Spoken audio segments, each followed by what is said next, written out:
It is a Thursday afternoon. Reza is sitting across from a financial advisor in an office in Toa Payoh. He is 46 years old. He drove Grab for 9 years after leaving a regional logistics company where he managed a team of 31 people. He went independent in 2016. His income went up in the first 2 years. The advisor pulls up his CPF statement and turns the screen around. 9 years of MediSave contributions. Special account, 0. Ordinary account, 0. Retirement account projection at 65, $460 a month. Reza asks if the screen is showing the right person. It is. He is not irresponsible. He never missed a bill. He built a client base. He made a decision that felt like the right one, and it was, for his career, and catastrophic for his retirement. And he did not know that second part until this Thursday afternoon in Toa Payoh. There are 2 other people in this story. One of them earns $14,000 a month. One of them has worked her entire adult life. Neither of them knows their real number either, and there is a reasonable chance you do not know yours. In Singapore, every employee contributes 37% of their wages into CPF, 20% from themselves, 17% from the employer. From January 1st, 2026, this applies to ordinary wages up to $8,000 a month.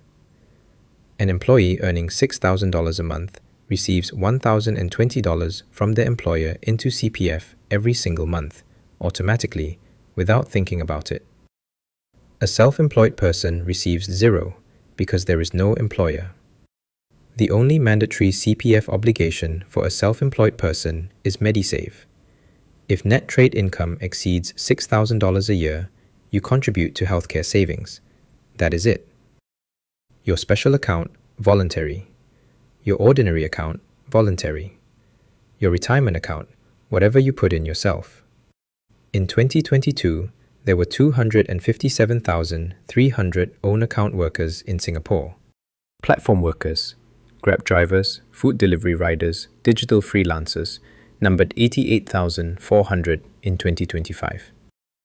Under the Platform Workers Act, only workers born in 1995 or later have mandatory CPF from 2025. Everyone older, voluntary opt-in. Most did not opt in. Here is what 9 years of that costs.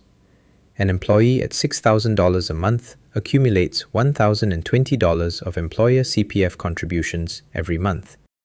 Over 9 years, $110,160 before interest. At 4% compounded in the special account from age 37 to 65, that single stream of employer contributions, never made, represents roughly $380,000 of retirement capital that does not exist in Reza's account. He did not spend it. He never had it. The basic retirement sum in 2026 is $110,200. The payout it delivers at 65 is $950 a month. The Lee Kuan Yew School of Public Policy calculated what a single elderly person actually needs in Singapore for basics: food, transport, utilities, medication, nothing else. $1,492 a month. Reza's projected payout, $460. Not at the floor, below it. In Singapore today, 67% of residents aged 60 to 64 are still employed. 50% of those aged 65 to 69.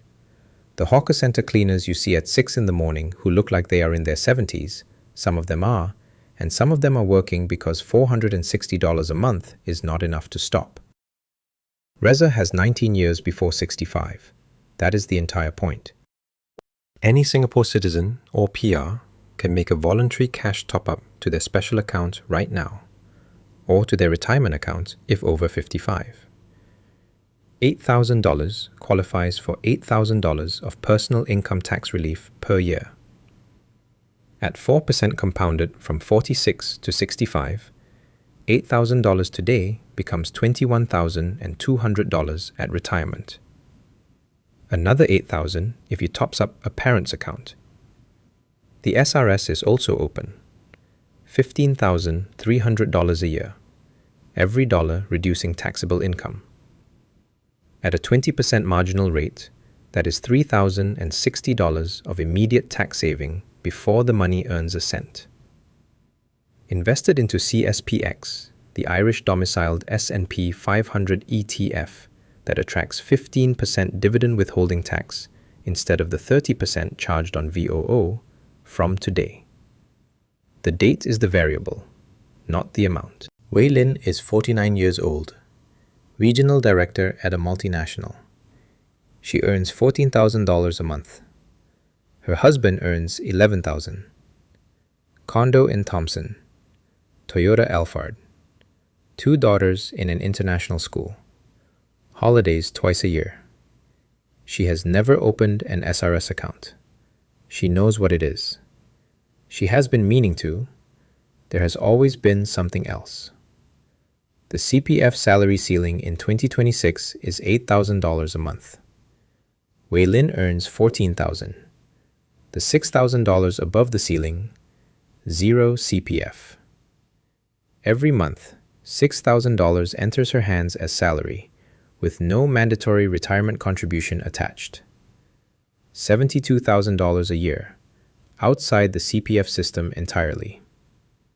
$72,000 a year at 7% compounded for 16 years, from now until Wei Lin turns 65, is $2.8 million. Not in her account. Spent. She is not careless. The mortgage was assessed. The school fees are real. The car was a family decision. The problem is that each of those decisions consumed the income the CPF system does not automatically protect, and none of them were made with the retirement number visible. In February 2026, Sun Life published its study across Asia Pacific. Among high-income Singaporeans, 80% expect to work past retirement age. When asked why, financial necessity and family obligations. Not passion, not purpose, necessity. 45% of high-income respondents postponed retirement because of caregiving costs. Only 39% describe themselves as confident in their retirement plan. This is not the profile of people who earn $11,000 and $14,000 a month, but it is exactly what the data shows. Wei Lin's projected CPF Life payout, approximately $1,200 a month. Because her salary above the ceiling was never captured by the system, she earns $14,000. Her retirement reflects $8,000. The SRS contribution she has not made, $15,300 a year. At a 22% marginal rate, $3,366 of tax she pays every year she does not have to. Over 16 years to 65, $53,800 paid to IRAS that the SRS would have redirected into CSPX, compounding at 7%. That is before the SRS returns, just the tax alone. The SRS account takes 20 minutes in the DBS, OCBC, or UOB app. Standing instruction, $1,275 a month, hitting the annual limit. Funds into CSPX or VWRA immediately. Compounding starts the same afternoon. 20 minutes, $3,366 saved in year 1. Nobody has a clean name for the third type, because it does not look like a financial mistake from the outside. It looks like a life. Siti is 53 years old, former HR manager, Tampines. She took a 6-year career break from 35 to 41, first for her 2 children, then for her father who had a stroke. She went back to work in 2012, remarried in 2016, divorced at 49. She has worked hard her entire adult life. She's not someone who made reckless decisions. And her CPF Life projection at 65 is $860 a month. Let us count exactly how that happened. The 6-year career break, no employer contributions for 72 months. At her salary of $4,500 a month, the missing employer contributions were $765 a month. Over 6 years, $55,080 never deposited. At 4% compounded from age 35 to 65, that single gap, 6 years of a husband's CPF equivalent that no one paid, represents $178,000 of retirement capital that was never built. She did not spend it. It never existed. Then the divorce. Under Section 112 of the Women's Charter, all CPF accumulated during a marriage is a matrimonial asset. The family justice courts divide it on a just and equitable basis, not 50-50.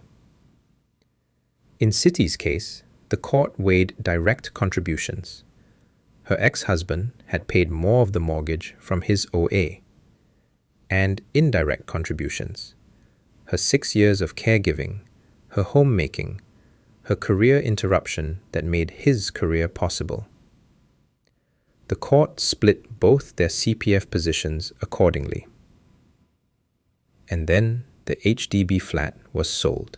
Before any cash was distributed, both parties were required to refund to their own CPF accounts the full principal each had withdrawn for the property, plus every dollar of accrued interest at 2.5% compounded monthly for every year they held it. 14 years. The accrued interest alone exceeded $71,000 between them. What Siti walked away with in cash from 23 years of marriage and one property, far less than she had imagined. What remained in her retirement account, below the full retirement sum. Projected payout at $65,860, against a minimum of $1,492. This is not an unusual story. Women comprise 54% of Singapore residents aged 65 and above, 61% of those aged 80 and above. The Tsao Foundation's submission to the UN Universal Periodic Review in 2025 stated it plainly. Older women in Singapore have higher levels of disability and lower levels of financial security than men, not because they worked less hard, because the financial system is built around continuous salaried employment and their lives interrupted it, for children, for parents, for marriages that ended. Siti has 12 years. The matched retirement savings scheme, she is eligible now. Her retirement account is below the full retirement sum. The government matches her cash top-ups dollar for dollar, up to $2,000 a year, up to a $20,000 lifetime cap. $2,000 topped up and matched at 4% from 53 to 65, $6,700. Every year for 12 years, approximately $80,000, half funded by the government. Her children can top up her retirement account directly under the RSTU, the Retirement Sum Top-Up Scheme, and claim $8,000 of tax relief on their own returns for doing it. Her retirement savings grow, their tax bill shrinks. The SRS, 12 years, $15,300 a year, invested in CSPX at 7%, approximately $283,000. Not enough alone, enough to matter. The most important thing Siti can do costs nothing and takes 4 minutes. Log into cpf.gov.sg. Open the retirement dashboard. Find the projected monthly payout. Not the number she remembers from before the divorce, the actual number today. Write it down next to 1,492. The distance between those two numbers is the problem she is solving for. Every month she knows that number, she can do something about it. Every month she does not, she cannot. 3 months after that Thursday in Toa Payoh, Reza made his first voluntary CPF top-up. $8,000. He had it. He had been keeping it in a savings account earning 0.05%.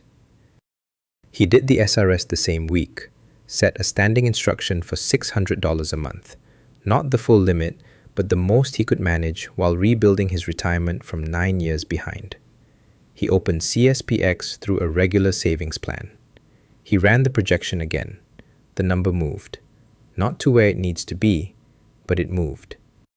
And at 46, with 19 years of compounding still available, a number that moves is a different problem than a number that does not. Wei Lin opened her SRS account on a Sunday morning while her daughters were still asleep. 22 minutes.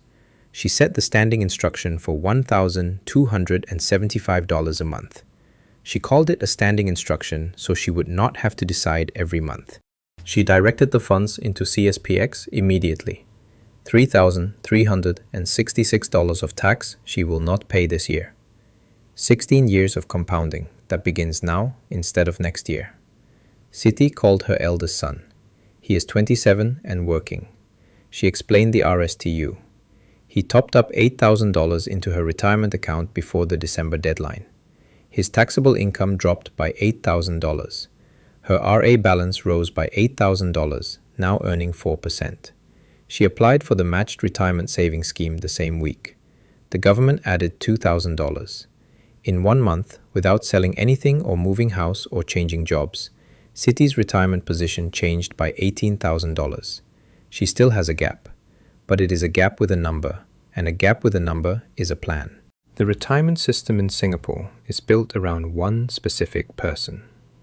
A salaried employee who works continuously from 22 to 64, earns below the CPF ceiling, never divorces, never takes a career break, and arrives at 55 with a full retirement account.